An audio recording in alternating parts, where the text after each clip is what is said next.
So here we are, day one of taking the transmission out of this Corvette. And I have to say it's pretty alien to me. I mean, a lot of this technology is unlike anything I've ever seen before. So I looked last night all online to see if I could find some video that would help me maybe get a basic concept of what I need to do. Didn't really find a whole lot of stuff out there, so I thought it's a pretty good idea to keep you guys kind of in the loop, and maybe somebody out there can use this information to help them while they're doing the same job.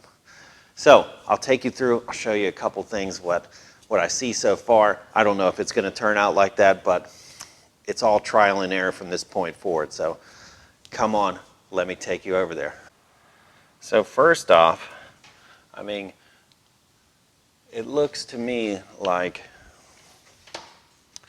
we are going to have to take all of this apart. This drive shaft up here. The drive shaft, I'm pretty sure, is going to have to come out. We're going to have to take this huge cross member out that's up here that goes both ways. So I'm pretty sure that's going to come out. And probably we're going to have to take the exhaust loose. I'm thinking here. And where else is it? It looks like also it bolts either up here or back here somewhere. Not really sure if this, it looks like this is maybe a slip connection. So we can take that off. And then there's this really strange alien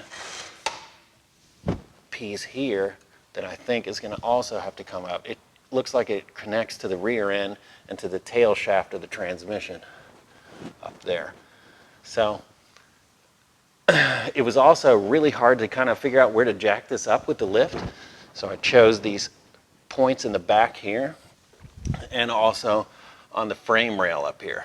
So again, not a lot of information out there. So I'm just sharing it if somebody can possibly use it. So it looks like this is a ZF transmission, or ZF, however you want to say it.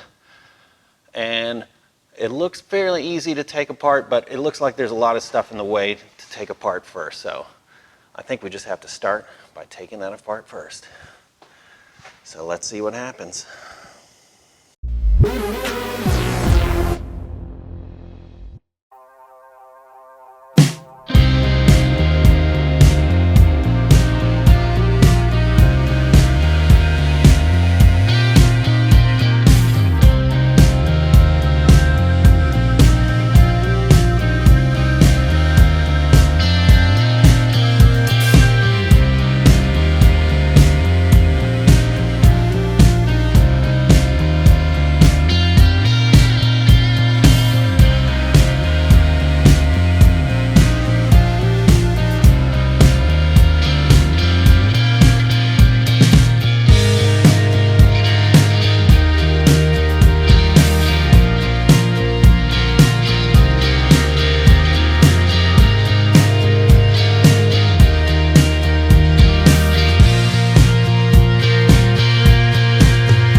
What's up, everybody?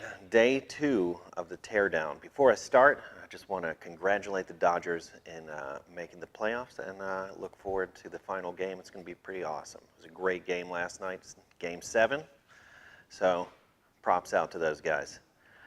Back to making the Corvette great again. Hasn't been very easy so far, so I'll walk you through a couple of things. Again, there was not much information online, so I just figured I'd share what I have found out so far. So me and my buddy, we were taking this thing all apart last night, and here's the things that we found. First off, when you're taking all this apart, this brace was not very easy to take out. Ended up having to take all the bolts off. Again, there's a nut on top. Had to slide this forward by hitting it with a hammer to get it out, and then finally it released it. There's no transmission cross member or anything in this car. This pretty much holds it to the rear end, which is very strange to me, so it took a little bit to kind of figure out what was going on.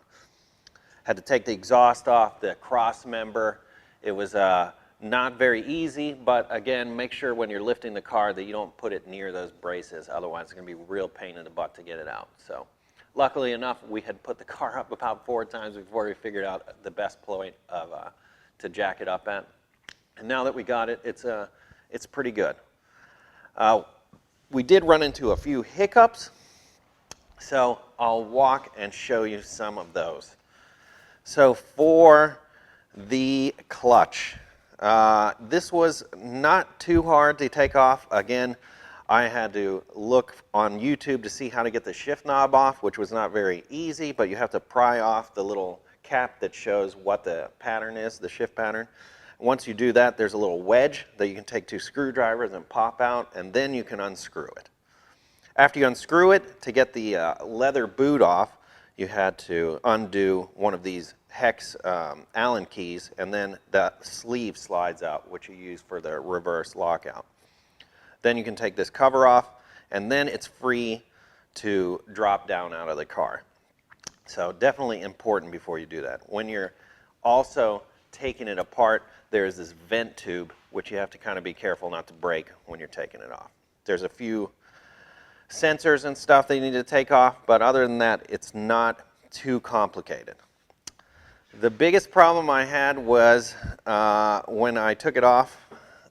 This has a very unique clutch system, and this throwout bearing is very strange and is not the one that I ordered. So unfortunately, we're going to have to order another part, which is going to kind of hinder our work for another week, I believe. So I kept everything kind of loose and out. This is what the throwout bearing that they sent me looks like, which is definitely different than what I have.